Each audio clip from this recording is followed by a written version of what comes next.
po si Ginoong Oscar Galdones na nagsasaka sa kasasakupan ng Science City of Muñoz, Nueva Ecija.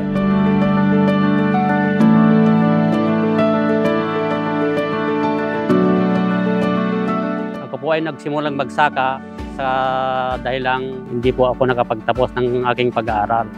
Ako po ay may edad na 16 nang ako ay magsimulang magsaka. Kaya ko pinagpapatuloy ang aking pagsasaka dahil sa aking pamilya at sa aking mga anak.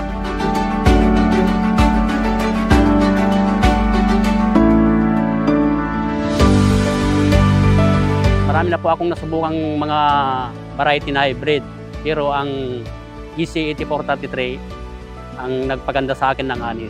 At siyempre po matibay sa mga sakit, sa mga hangin, na talaga naman pong masisiyang ka pagkutsaan.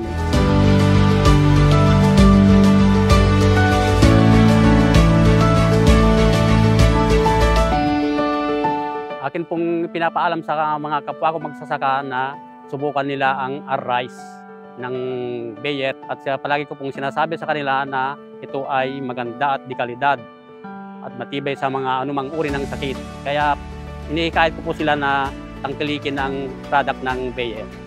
Ako po ay nagpapasalamat sa Bayer sa mga produkto na kanilang pinapamahagi sa mga magsasaka para po sila ay makatulong lalo sa aming mga magsasaka.